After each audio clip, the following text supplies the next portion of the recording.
What makes a conductor great? That's a good question. It's something that we orchestral musicians, I think about a lot because there are a lot of aspects to it. I think first and foremost, I mean, obviously, what they bring to the table musically is super important, but I think really what inspires an orchestra is their command of not just the way that the orchestra plays, but also just the way that they are, how they handle leading you in their way of inspiring the orchestra, which I think is you see a great deal of variety in that with conductors, and you hear all these classic stories of old school conductors who are just like dictators. In what ways? Yelling at the orchestra, don't speak unless you're spoken to. There's no room for feedback. Um, but I think I've been really fortunate to work with some great conductors who really aren't like that. So they treat you as peers. Obviously, there's still the level of I'm leading this band, but they welcome comments and they're very approachable. You can talk to them. You don't have to call them maestro all the time. Well, I mean, often you do, but it's what really makes a great conductor. It's When you see a conductor conducting another orchestra, mm-hmm, and then he comes like say Leon Fleischer, mm-hmm. when you see him conduct another orchestra, and then he comes and conducts your orchestra, is what you expected different? Um, hmm. Sometimes, I think a lot of the time, yeah, especially with big names like his, he's a legend of classical music as a pianist as well as a conductor.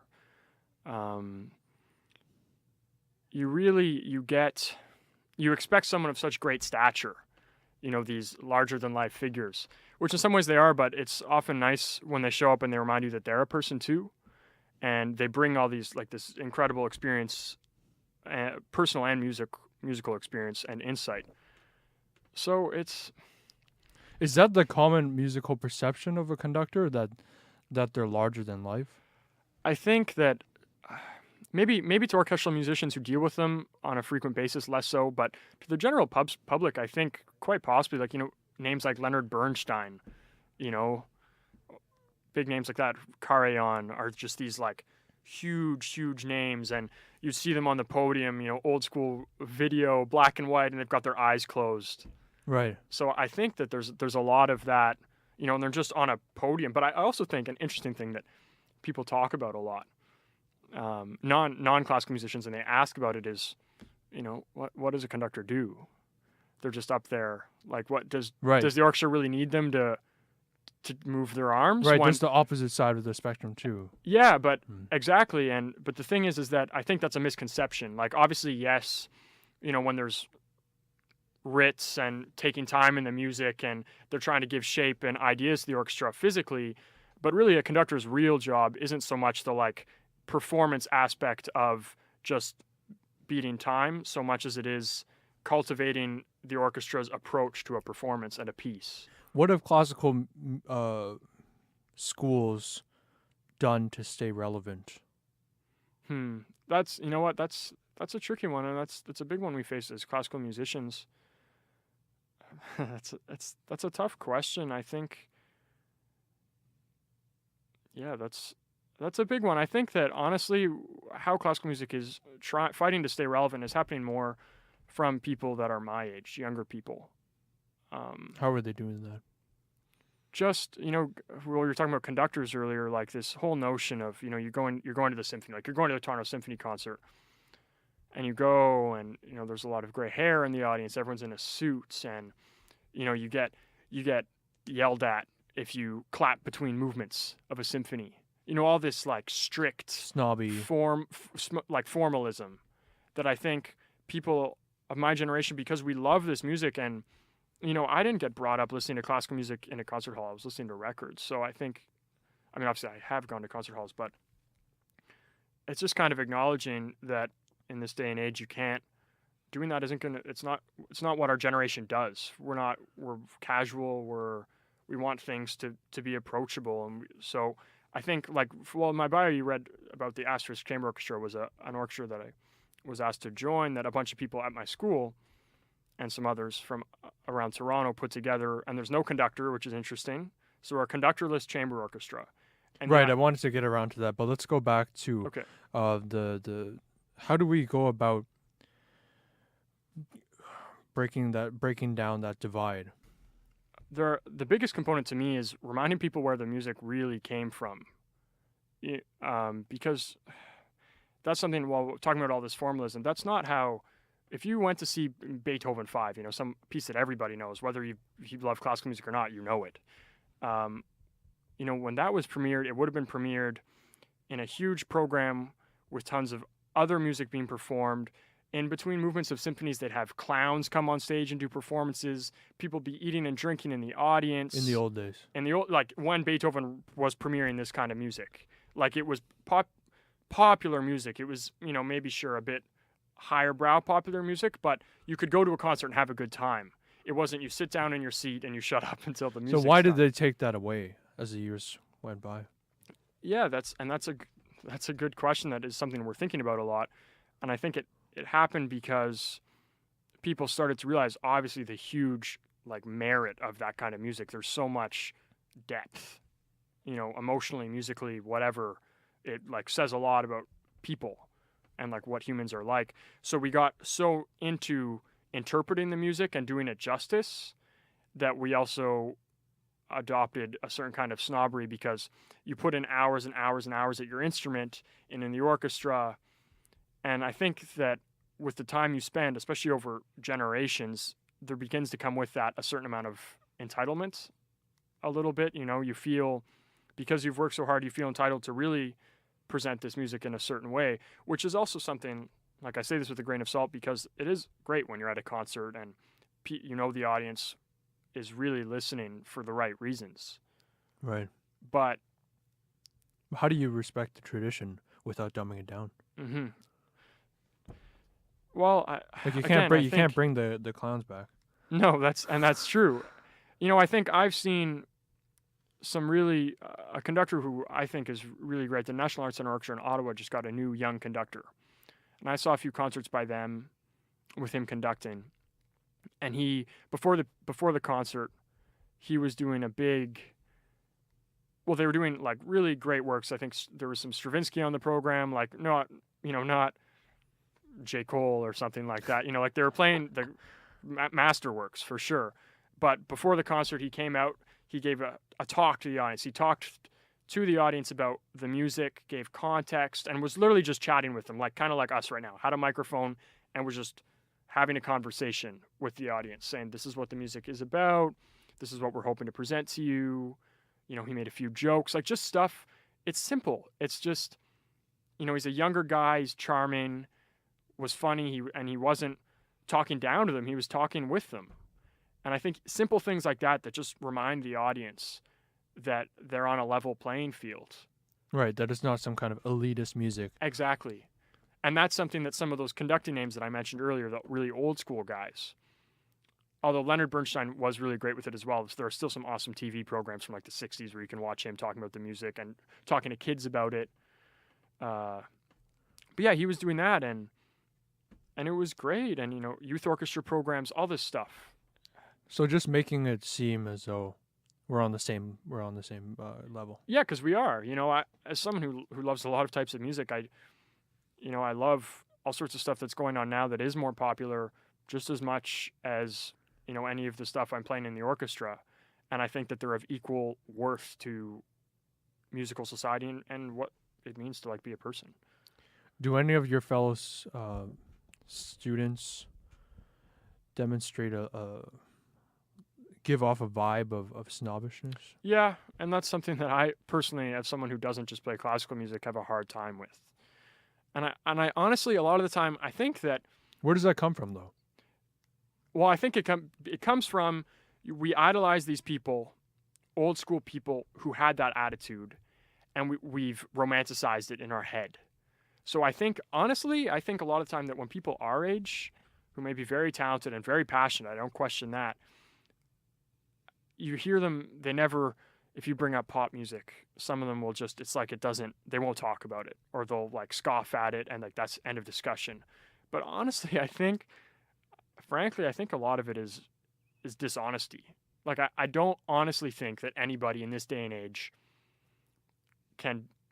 classical musician can say, I only listen to classical music. It is the only music I like. Like, you didn't come out of the womb.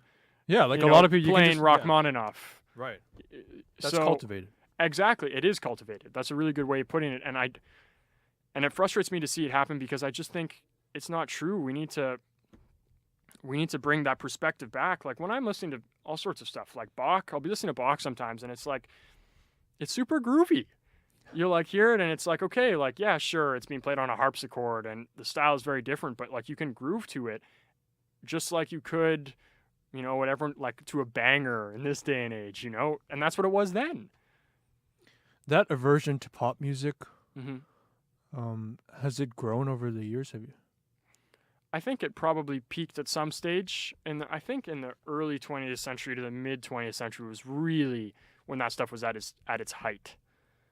And that was in all arts and a lot of culture. It was just got so intellectual, and I think it's starting to kind of thaw now, which I'm personally really happy about. Why?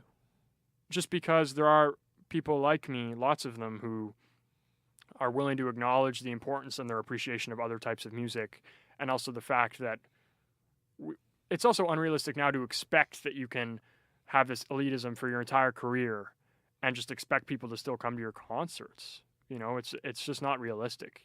So I think it's, whether or not it comes out of what I would hope would be a genuine feeling of wanting it to happen, I think it's also necessity. People have to adapt. Otherwise, you won't have people in your seats anymore. Should classical music okay, take a look at like hip hop. Mm-hmm. They've infiltrated the mainstream, Mm-hmm. right? There, you see it all over. Even like R&B, Mm-hmm. you see it coming back in Sure. full force at the Grammys. Should classical music be trying to do that in some kind of way, or should they always just be on the fringe?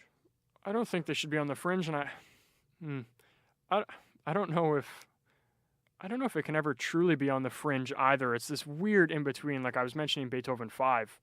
I think Beethoven 5 is just as, if not more well known than almost any huge pop song in the past 50 years. It is historically such a big part of our culture that you can't,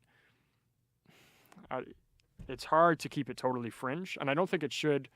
But it's a really fine line between making it more accessible, but also, like you were saying earlier, not detracting from the tradition and how much it's worth. But it's interesting, this is something I've mixed thoughts about, but I'm sure you know Long, the great concert pianist. Right. There's an example of a guy, younger, super talented, acclaimed by all accounts in the classical music scene, but he's also a household name. Yo-Yo Ma. But Long, I think, is a really good spokesperson for classical music. I saw a clip. I incidentally wasn't the biggest fan of the clip, but I liked what the intention was behind it. It was a clip of him playing piano in a concert with Metallica. There'd been a piano part added to One from And Justice for All. Right. I don't know if you know that track. And it felt a bit forced and cheesy, but it kind of worked. He has the right attitude about it, and it's just stuff like that. All of a sudden you go to a concert. How do you feel about it? That I like his intention. I'm also not a huge Metallica fan. I didn't think the sound wasn't that great. I didn't think they sounded their best. But the intention. The intention I like a lot. I think that there's a guy who could just as easily be resting on his laurels, putting out records, playing to sold out classical concerts to classical audiences, but he's saying no. It's important for us to keep ourselves relevant and to make ourselves relevant. But then there are guys like there are other pianists, probably like Horowitz, who would look at that and then be like, I would never do that. Right, but Horowitz is one of those old school guys, very much from that 20th century school of it being like classical music, like period, end of story, like very serious. But can you not see the argument from that side as well? I totally can, and I listen to Horowitz more than I listen to Long. Right. So how do you reconcile the two? Well, I think that we have to acknowledge that one of them is in the past, and one of them is now in our history, and one of them is still living, and trying to spearhead a movement that is very much admirable. Right. And if you're old school, there's only so long you can be old school until you're dead. Exactly. Exactly. Like what does that get you at the end of the day?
It's always hard to listen back to yourself.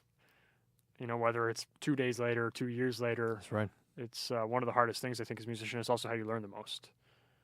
Has it gotten easier to listen to yourself over the years? Yes, the more you do it, I think, the more you come to terms with it. I've just also acknowledging that, there's nothing I can do about, the notes I played out of tune on that album, or the notes I missed, or the notes I hit. Like, you play them and then it's done. Why is it so hard to listen back to yourself at first?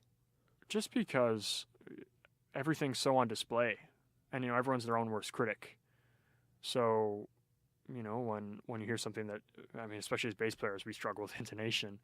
It's something we spend hours and hours on. It's like, sometimes you're listening back and you get so bogged down by the little details that could be better, that could have been better, that you forget about also the larger picture of what you're doing and the good things. I think that's what's hard. The hardest about it is you forget. Why don't you cringe when you're actually playing it? Why do you cringe when you hear back? I think sometimes your reaction in your head, that inner dialogue when you're performing, is sometimes you do cringe at yourself, but it's something that you have to train to just accept it and keep going and not let it distract you. So I think that it's because when your perception when you're playing and when you're listening to yourself as well as others is very different. And that's also a funny thing about listening back to yourself. Sometimes you'll remember nailing something and you listen back and it's like, ooh, I didn't nail that. And then there'll be other times you remember that being awful and it's better than the other thing you thought you nailed. So it's like, I think that's a big part of it. When you're performing, your headspace is very different than when you're sitting in your room with headphones on, listening to you. Right. It's also, you can also immediately, when you're performing, you can't like, oh, I'm kind of tired of performing. I'm going to put my favorite bass player on and let him do it for me. But when you're listening, like you could be listening to yourself 1 second, and before that you were listening to like your idol, whoever it may be. So you're someone comparing yourself. Exactly. There's that point of comparison. I think it's much more tangible. That's a good point. You've played in the jazz circuit. Mm-hmm. What has your experience been like? Toronto jazz scene. Toronto, I admittedly haven't done as much here on a professional basis as I had in Ottawa, just because when I moved here, I was, under the auspices of studying classical music, and I've really kind of dived headfirst into that. But I think that Toronto, the great things about the Toronto jazz scene are also some of the downsides of the Toronto jazz scene. There's so much going on. There's a lot of amazing musicians doing amazing things. But because of that, there's also a lot of competition for not a ton of performing venues and performing opportunities, especially ones that, pay enough to pay your rent, I think is the big thing. So for me, I've personally enjoyed the feeling of, not to say that I strive to hopefully one day make a career playing classical music, whether it's in an orchestra or otherwise. But I personally have enjoyed knowing that I'm going to have a more diverse range of potential income streams than just, playing at bars and things like that. And so when I do that, when I have done that while I've been here on a professional basis, it's also allowed me to relax a bit more and enjoy it more because I'm not necessarily trying to make it my bread and butter, if you know what I mean. It allows me to be more selective of what I do choose to do on the jazz circuit. I could see a jazz musician arguing it the other way. I could see them arguing that they actually have more potential income streams. Maybe their income wouldn't be as substantial. Okay, yeah, that's fair. Right. But you've played gigs where there's like the only people that come to see jazz gigs are friends of the jazz musicians. Yeah. How does doing a gig like that make you feel? Yeah, that can be a tough one. Just what's the feeling you get after you do a gig like that? For me, the worst. For me, it's not after the gig that kills me so much as when you walk in or you're just finished setting up and it's like 2 minutes to downbeat and you look out and there's still just those few friends. To me, it's worse at the start because at the end, at least hopefully, although it can be hard to also get in the right headspace in gigs like that. But at the end, at least, especially if you're playing with musicians you enjoy playing with, you've at least had the opportunity to play some good music with some good people. So for me, that always helps me after. For me, it's always the before. That I don't know if that's something that you've heard from other people, but for me, it's always the like, oh, we're really about to play for 5 people. But by the end, it's like, I've come to terms with it by that point, and usually I'm hopefully happy about the music making we did, regardless of who's there. Do you play classical music for yourself or for the audience? I think that I know a bit of both, but which one first? I think that more than anything, I play for the ensemble. And we were talking about that earlier with being a bass player, not being in the spotlight, and how that's really what I love to do is to be that supportive role. So I think what I'm most consciously trying to do when I perform is play for the ensemble and for the music, more so than for myself. I think ego has no place on any stage anywhere. Can ego not be a good thing too? Yeah, it's true. I was about to refine that statement. So yeah, obviously you need enough ego to, like I was just saying, be confident that you're bringing something to the table. But I just mean that like I'm playing this for myself because I think that everyone wants to hear me play notes. That kind of for myself playing. That's not personally what I do. I'm and most of the best musicians I know are always trying to play for the music rather than for themselves or for the audience. And if you're playing for the music, you'll feel good in the audience. I think it totally rubs off on them. Goes both ways. Absolutely. Some of these summer festivals you're applying for, where the best young classical musicians across the country and in North America, they apply online, submit tapes of themselves. How much pressure is there to get in? The recording summer festival tapes is like a big thing in the classical world. It's kind of like January, end of February, that period. It's like everyone's doing it. And I think the hardest part about that, the competitiveness of the programs, obviously a lot of these programs are very competitive, but it really becomes a self-competition to like sometimes excruciating levels. Yeah, when you're there, you're working on the repertoire every day, as you're usually doing, but when you're putting a video recorder on yourself and listening back, again, like we were talking about earlier, that listening back aspect. In some ways, I think the online video tape submissions can be more stressful and have more pressure than just live auditions, because you have the option to do it again and again and again, which can be great. Like you can find that take, but also after you've been doing it for a while, your perspective gets so warped. But yeah, the summer program thing it's competitive, and it's definitely, there's pressure, and I'm feeling it now. I've yet to hear back from the programs I've applied to, and that's not unusual. But every day it's like you get a bit more antsy to figure out what you're doing. How much does the grind of doing the same repertoire over and over again take away from the passion? I don't think I'm not old enough. I don't have enough experience with the repertoire yet to really comment on that. I know that. No, but just playing the same thing over and over again, just so you can get I see what you mean. Sorry, I thought. Tape. Okay. it can be hard. Like it can be trying on yourself to every day. You walk into the practice room, you sit down, say you're preparing for an audition, and there's a list of excerpts, and it's like the same material every day, and you're recording yourself every day, trying to find those spots you fix. You make a little bit of progress, you do it again the next day. Maybe that spot's better, and it's another one. It can be, if you're doing that seriously, preparing for an audition for like a month, 2, 3, the blinders go on, and it can be very Analytical, isolating in some ways. Like it just kind of feels, it's hard to even remember what it was like to practice anything else, which can be hard to keep that in perspective. Is it often isolating endeavor? You mean just being a musician and in the being a practice room? classical musician? It's totally. I think that anyone who's pursuing it very seriously has that. It's part of their personality where they almost thrive on it and can handle it. But yeah, sometimes if you get into school first thing in the morning and you leave well after it's dark outside, you're breaking maybe to grab coffee, have food, but other than that, you're just like in that room by yourself. Takes its toll. Takes its toll for sure, and it's not to say that I don't enjoy it, because I do. That's what I live for, is that grind. But sometimes you have to take time away from the instrument, whether that's a day, even just a couple hours, to do something else, and just to remind you that there is life outside of the practice room. So you don't get that tunnel vision. Yeah. All right. Thanks for being here. Yeah. Yeah. My pleasure.